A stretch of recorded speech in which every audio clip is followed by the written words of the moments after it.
Silver, Norfolk traffic, runway 14, and traffic that departed is heading east towards Oslo. Silver, will line up runway 14.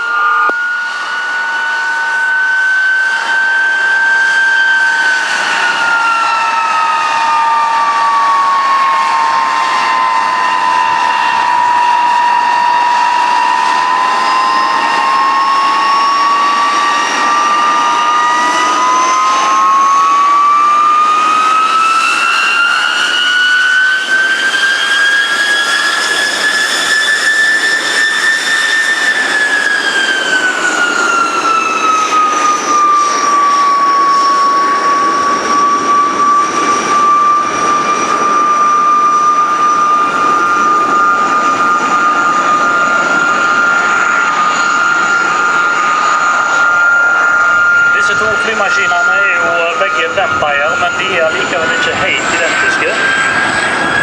Dere ser nå den som kommet ut på rullebanen, den en toseter.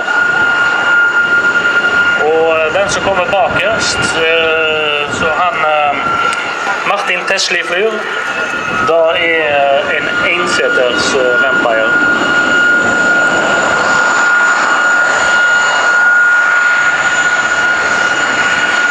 Enseters Vampiren, den har en topphastighet på 880 km/t. Og da var jo selvfølgelig svært raskt i sin tid når denne flymaskinen ble introdusert. Den overtok jo egentlig for både Spitfire og den type flymaskiner da. Og det altså han Martin Tesli, så har Colson Tintin, han flyr den som fortsatt tekster bort. Og den toseteren der jo han finske Jyri Mattila, som jeg hadde en liten prat med før showet startet. Han flyr da den toseteren. Og den også da utstyrt med finske flyvåpene sine emblemer. For den skulle jo til Finland nå etter han har vært her på Stord. Og dette her da blir jo en formasjonsoppvisning. De flyr jo i lag og gjør de samme tingene. Flyr med en 4-5 meters avstand til hverandre. Begge disse pilotene jo til daglig i flyvåpene. Jyri i det finske og Tintin i det norske. Og Tintin han flyr jo, han en av de som har mest flytid på de norske F-35 jagerflyene. Så han en meget erfaren jagerflypilot. Så nå hører jeg de spoler opp her borte, så nå det straks av gårde.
Og han har også flydd Eurofighter, som jo et veldig kjent moderne jetfly. Svenske Gripen, og han har flydd franske Rafale. Og han nevnte jo i praten før oppvisningen begynte at han også fløy F-18 Hornet.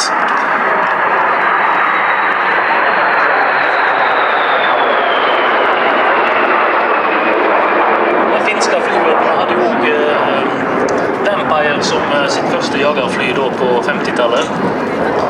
Og det derfor de har nå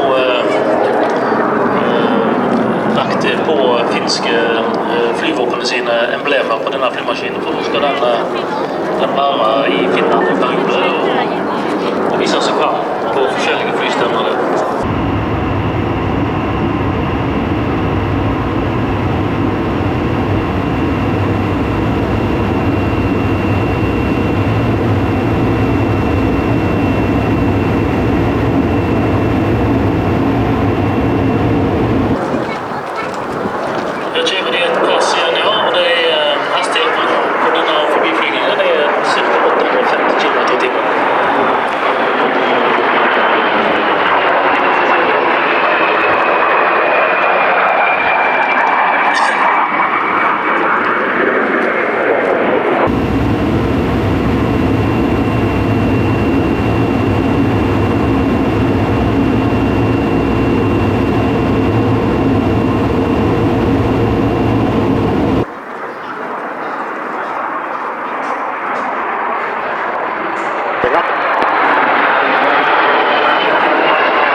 Next will be a loop.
Som dere ser nå, dette her er jo fly som går litt raskere enn mange av de som har sittet her tidligere. Altså, de har en veldig stor svingradius.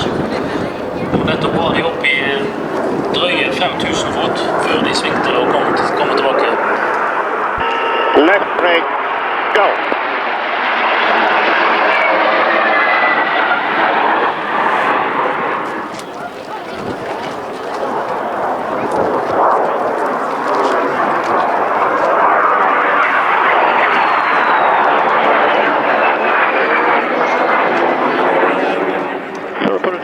Runway 14, wind 210 degrees, not enough. Silver 1 will land, runway 14.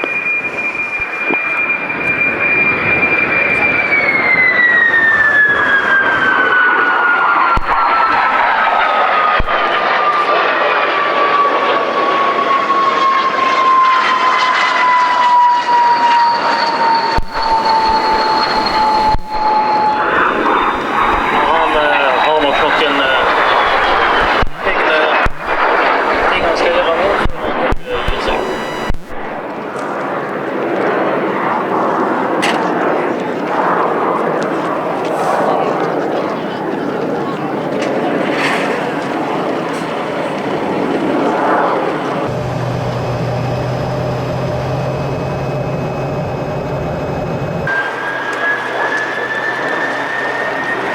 han inn med fullt trykk på turbojetten sin.